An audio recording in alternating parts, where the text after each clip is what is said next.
I've lived in the same house my entire life.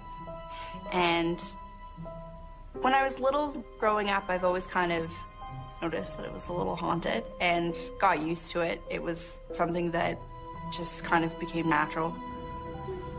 My mother was pregnant with twins, and my twin died sometime I was still in the womb. And when I was a little kid, I used to always look for him all the time, and I kept constantly asking for my brother David, and I was just always searching and asking for him. And as a kid, just always blaming my parents, like, where is he, where is he? So as soon as I was a little kid, I knew something was up.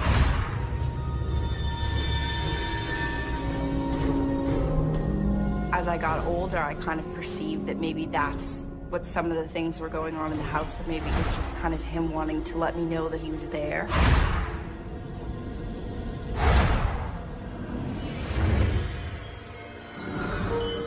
Most of us live in a world of buildings and cars and people. This is the everyday world, the world we say is real. But what if we were sensitive to another world as well? A world of spirits and ghosts and mysterious events. Hi, I'm Lawrence Chow. Today in Ghostly Encounters, we meet Lee and Christine, two women who each have one foot in the spirit world. Lee Sanford had a twin brother who died in the womb. She knew she missed him. She felt they still had a relationship despite his death. What she didn't know is that this bond with her brother would lead her into a lifelong connection with the paranormal.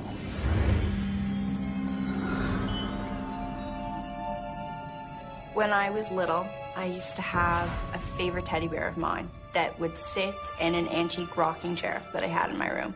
And we just rearranged my room because I just gotten bunk beds, which I was very excited about.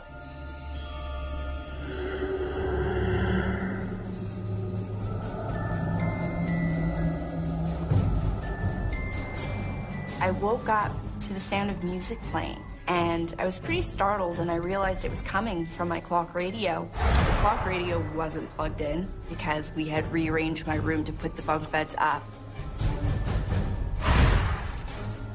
I looked and I saw my rocking chair, which was slowly swaying back and forth. And that's when I noticed that sitting at the edge of my bed was my very favorite teddy bear. And this is a Flopsy teddy bear that was sitting straight up, which it can't really do.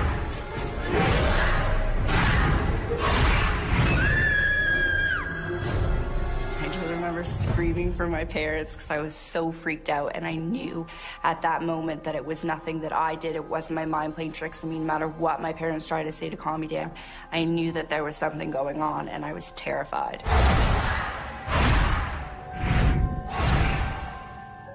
There was one time when I think I was in grade 9, and I had finally moved into my basement apartment. My grandfather had moved out and moved into a retirement home, and weird things happened from day one.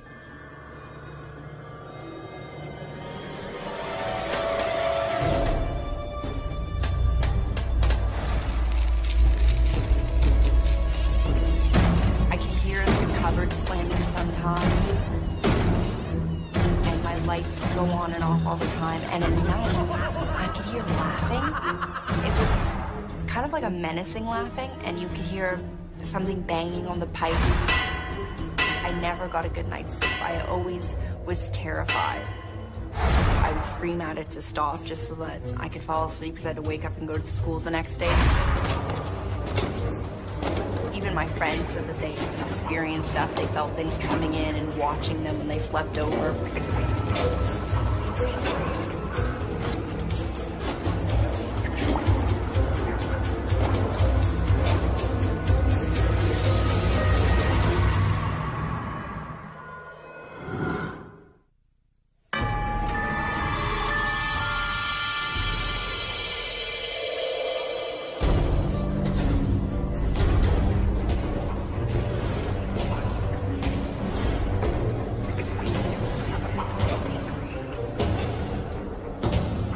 One time when I think I was in grade 9, and I had finally moved into my basement apartment. I never got a good night's sleep. I always was terrified. Even my friends said that they had experienced stuff. They felt things coming in and watching them when they slept over. They would claim that something would come in and they'd feel something standing over them or breathing on them. So I had some friends that didn't even want to come over anymore. Here I was 14 years old and I had to have the light on to go to sleep. I was terrified. I lasted 6 months down there and I couldn't stay down there anymore. So I moved out of there.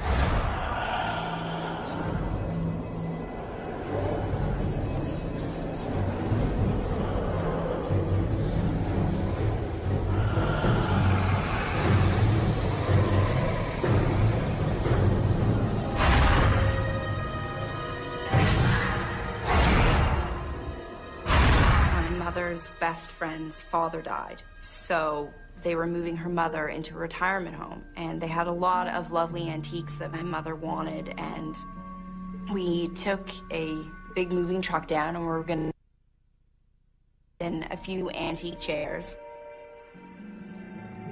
They were very old antiques. They were probably around 100 years old, and my mother had always loved them. So we got those and had really sat in them yet or really paid any attention to them until finally I was watching my mother put glasses in the new cabinet, and I sat down on the chair and I was sitting in sort of an awkward position facing my mother where really only my side was touching the chair. And I began to make fun of them because not only did they not match, the carvings on them were slightly different. One had sort of what looked like flowers carved in the top, and the other one had a face that was carved right into the top that looks like it's almost got an ornate crown on top of it, and the face kind of protrudes out. They have this really ugly old yellow fabric on them. And I was sitting in the chair just making fun of them, going on about how they ASAP needed to be recovered. They were just creepy and old, and I didn't really know why we had to have them in our dining room.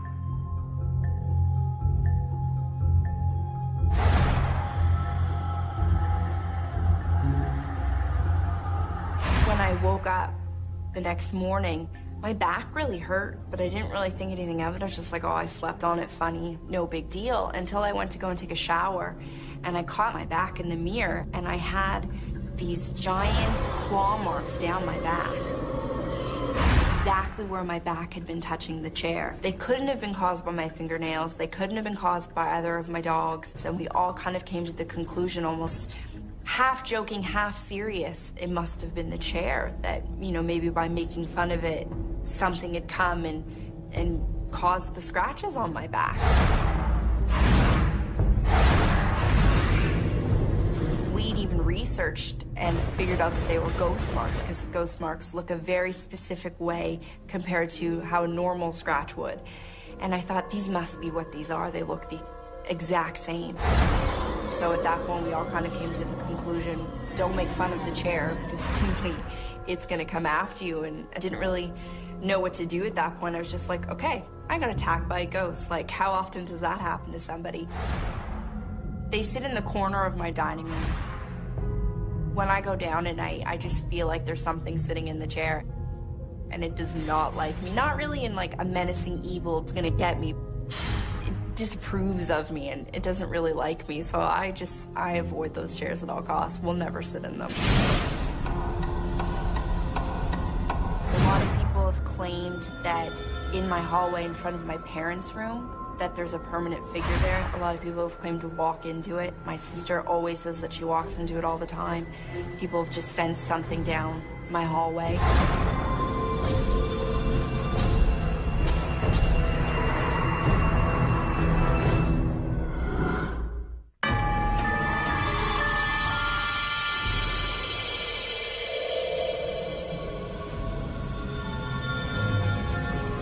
A lot of people have claimed that in my hallway in front of my parents' room that there's a permanent figure there. A lot of people have claimed to walk into it. My sister always says that she walks into it all the time. People have just sensed something down my hallway, which we think might be my brother. As a kid, I've definitely had instances where, say I've been really upset and been crying in my room, the bed would go down a little bit, kind of like you knew someone was sitting next to you. And it was a comforting feeling. Sometimes I think, okay, maybe it could be my brother. And I'll know that it's him because I have felt an arm literally come over my shoulder.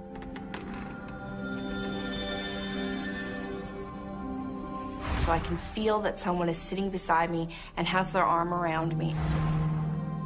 It was just very comforting, and someone almost trying to protect you and make you feel good. Kind of like a guardian angel. When I know that he's around or things happen because of him, it's more of a comforting feeling, and I'm not usually scared by it.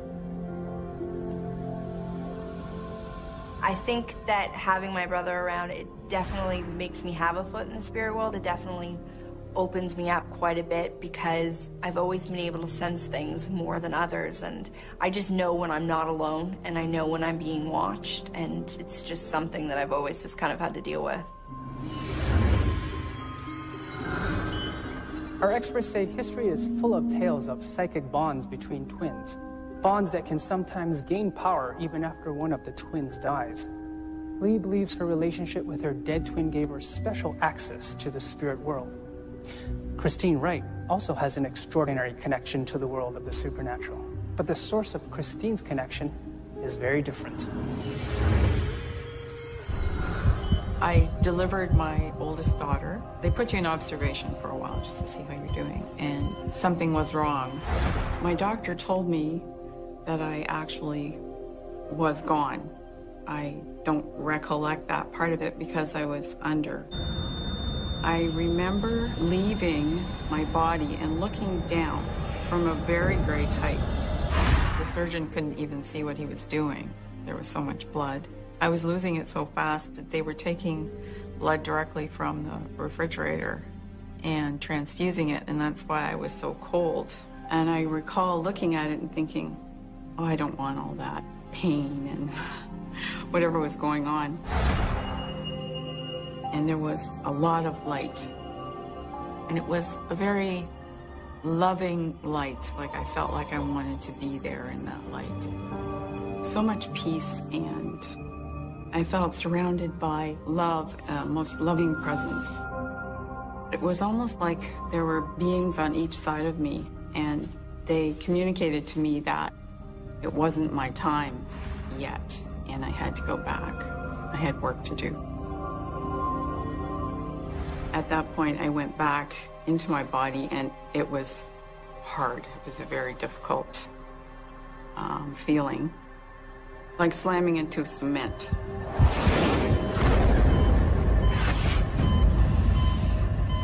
I spoke. I said, why is my body shaking like that? Because I was shuddering. All of a sudden, there was all kinds of activity because they actually thought I was gone, and I spoke. And then I passed out again. One of the Aboriginal tribes, and I think it was the Cherokee, had a name for people who were supposed to have crossed over but didn't. And it translates roughly into English as half ghost. And they believe that someone who has not crossed over and stayed here has one foot in the physical world and the other foot in the spirit world. And this gave them special abilities.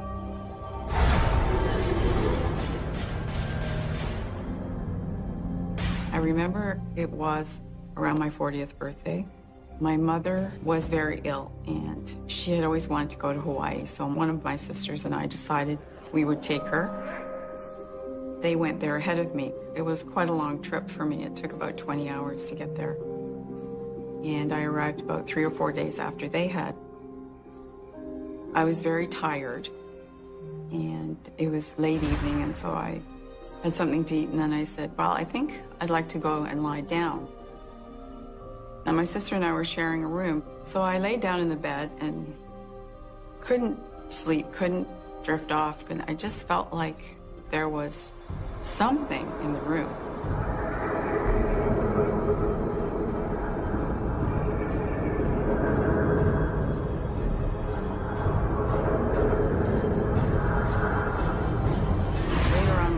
Came down and got into bed, and then about an hour passed by, and she said, are you awake?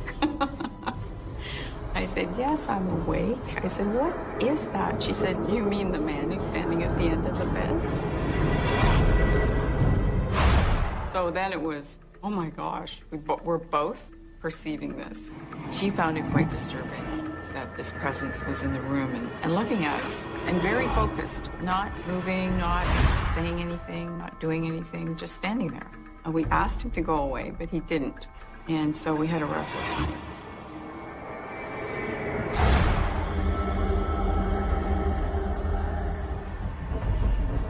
The second night, there was a lot more activity.